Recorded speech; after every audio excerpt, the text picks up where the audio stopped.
শিকলবন্দি সুজিত মণ্ডল নামের এক যুবক এক কিশোরকে অমানবিকভাবে শিকলবন্দি করে রেখেছে নিজের বাবা মা। এমনই দৃশ্য ধরা পড়ল পুরাতন মালদা পৌরসভার 12 নম্বর ওয়ার্ডের মঙ্গলবাড়ি সামুন্ডাই কলোনি এলাকায়। শিকলবন্দি মানসিক ভারসাম্যহীন কিশোরের নাম সুজিত মণ্ডল, বয়স 15, বাবা উজ্জ্বল মণ্ডল এবং মা মাম্পি দেবী। বাবা সামান্য লরি চালক, মা গৃহবধূ। এদিকে ছেলে জন্ম থেকে মানসিক ভারসাম্যহীন, তার ভয়ে তটস্থ গোটা পাড়া। এমনকি বাবা মাও ছেলের ভয়ে একমাত্র মেয়েকেও বাড়িতে রাখতে পারেন না তারা। ছাড়া পেলে ছেলে গোটা পাড়া দাপিয়ে বেড়ায়, কাউকে ইট ছুঁড়ে মারে অথবা ধাক্কা দিয়ে ফেলে দেয়। তার জন্য পাড়ার লোকজনের মার খেতে হয়েছে ছেলের সাথে মাকেও। তাই ছেলেকে শিকল দিয়ে বেঁধে রেখেছেন বাবা মা। আইনের চোখে যা অপরাধ হলেও বাবা মায়ের কিছু করার নেই। তাদের এই সিদ্ধান্তকে সমর্থন জানিয়েছেন এলাকার তৃণমূল কাউন্সিলরও। বাবা মায়ের সঙ্গে কাউন্সিলরও চান ছেলের চিকিৎসার জন্য এগিয়ে আসুক সরকার, নইলে ছেলেকে তিনি মেরে ফেলবেন বলে জানাচ্ছেন মা। অন্যদিকে মালদা কেন্দ্রের বিজেপির বিধায়ক গোপাল সাহা এ বিষয়ে জানান, বিষয়টি আমার জানা ছিল না, তবে আমি এ বিষয়ে সমাজ কল্যাণ দপ্তর আধিকারিকের সঙ্গে কথা বলবো, তার যেন চিকিৎসার ব্যবস্থা করা হয়। ব্যুরো রিপোর্ট, দিনরাত স্টার নিউজ। শিকল দিয়ে বেঁধে রেখেছেন কেন? ছেলে খুব অত্যাচার করে, পাড়াতে থাকতে পারে না, পাড়ার লোকে খুব বিরক্ত হয়ে গেছে। পাড়ার লোক বলছে এখন ছেলেটার কোনো ব্যবস্থা করো, না তো পাড়া থেকে বেরিয়ে যাও তুমি। আমি ছেলেটা পাড়া থেকে বেরিয়ে কোথায় যাবো কোথায় যে এই বাচ্চাকে নিয়ে যেখানে যাবো সেখানে মারবে আমাকে ধরে ধরে। কি সমস্যা ছেলেকে নিয়ে? ছেলের সমস্যা, লোককে মারে, বাড়িতে থাকতে বাড়ির সবাই ফ্যামিলিকে মারে, ঢিল ছুঁড়ে, বড় বড় ইট চাপায়, ইট ছুঁড়ে ছুঁড়ে মারে। বর্তমানে হাতে লাঠি মাটি যদি থাকে ওই লাঠি দিয়ে বয়স্ক বয়স্ক মানুষকে মারবে। যদি পাশ দিয়ে যায় তো বয়স্ক বয়স্ক মানুষকে ধাক্কা মেরে ফেলে দিবে। ওই বয়স্ক বয়স্ক মানুষ যদি ধাক্কা মেরে যদি কিছু হয়ে যায় আমি কোথায় থেকে দিব? প্রত্যেকদিন অভিযোগ থাকেই। বাড়িতে থাকতে গেলেও শুধু ভয়ের মনের মধ্যে ভয় লেগে থাকে যে এই লোকে আসলো বলে, এই মারলো বলে, এই ধান্দাটা লেগে। ওর জন্য আমি মার খেয়েছি, 3 বার মার খেলাম ওর জন্য, এই ছেলের জন্য। এরকম কি মার খাওয়া পাড়ার লোকে যে মারছে ধরে, এরকম কি ভালো লাগছে? না, মেয়েকেও ভয়ে রাখতে পারছি না, পাশে বাড়ি দিদির বাড়িতে রেখে আসি মেয়েটাকে। যে কি চাইছেন? আমি চাইছি আমার ছেলেটার একটা সরকার একটা ব্যবস্থা করে দেয় যেন। শিকল দিয়ে বাঁধা তো বেআইনি, জানেন তো? জানি শিকল দিয়ে রাখা বাধা মানে বেআইনি, কিন্তু এরকম যদি কেউ রাগের মাথায় যদি মেরেও ফেলে দিই তখন তো আমাদের বেআইনি হয়ে যাবে, তখন তো আমাদের নামে কেস হবে, তখন আমরা কি করব? এই ছেলেটাকে তো আমাদের রাখাটা সম্ভব হচ্ছে না বাড়িতে, চিকিৎসা করে পারছি না। অনেক জায়গাতে দেখালাম কিন্তু আর কিছু করতে পারছি না। এখন চাইছি সরকারের কাছে, হাত জোর করে বলছি, এখন সরকারের কাছে চাইছি আমার ছেলেটার একটা ব্যবস্থা করে দেয়। আমরাই কিছু করে দিব না তো ছেলেটাকে মেরে ফেলে দিব। আমি পারছি না থামতে, এরকম করে সহ্য করতে পারি না। সহ্য করতে করতে আরো ঢুকে গেছে জীবনটাতে, আর সহ্য হয় না জীবনটা। কি নাম আপনার? আমাদের দারুণই সমস্যা, সব সময় মারে, ঢিল ছুঁড়ে, হ্যাঁ, কলিং বেল বাজায়, বাচ্চা থাকলে বাচ্চাকে মারে, এই বটি, এমনকি বটি, বড় বড় ঢিল সব ছুঁড়ে। ভয় করে না? হ্যাঁ, বেঁধে অত্যাচারের জন্য। হ্যাঁ,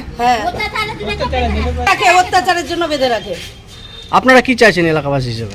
ওকে নিয়ে যান, করুক সরকার। অনেক দিন থেকেই তোর মা চেষ্টা করছে, অনেক দৌড়াদৌড়ি করছে, কিন্তু হচ্ছে না তো। কোথায় যেতে হবে বুঝতে পারছে না তো। আপনার নাম কি? অপূর্ণা সরকার। একটা ছেলেকে অমানবিকভাবে, বাচ্চা ছেলেকে শিকল দিয়ে বেঁধে রাখছে, এ বিষয়ে কি আপনার জানা আছে?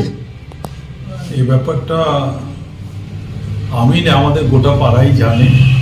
ছেলেটা হচ্ছে উজ্জ্বল মণ্ডলের, সুজিত মণ্ডল ছেলেটার নাম। সে মাঝে মাঝেই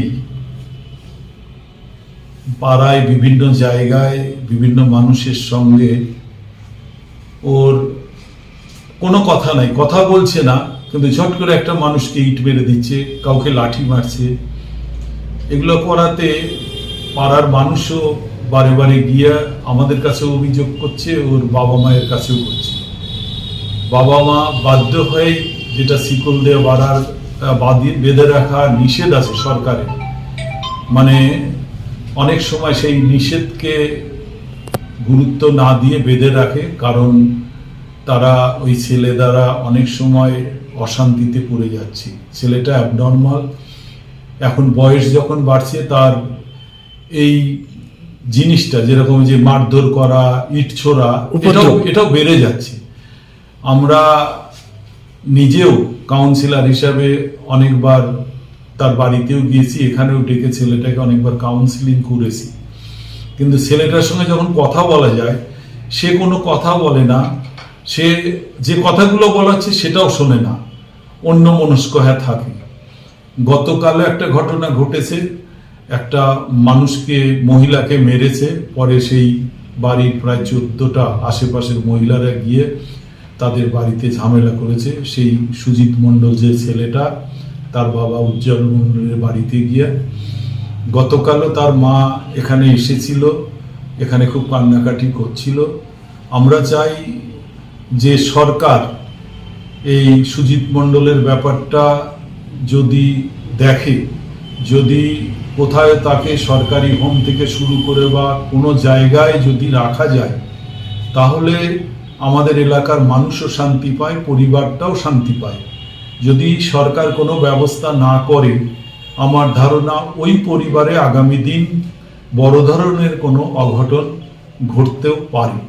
তাই সরকারের কাছে একটা আবেদন, আমরাও চেষ্টা করব যে যোগাযোগ করে যে ছেলেটাকে কোথায় হোমে পাঠানো যায় কিনা, সরকারও উদ্যোগ নেয়।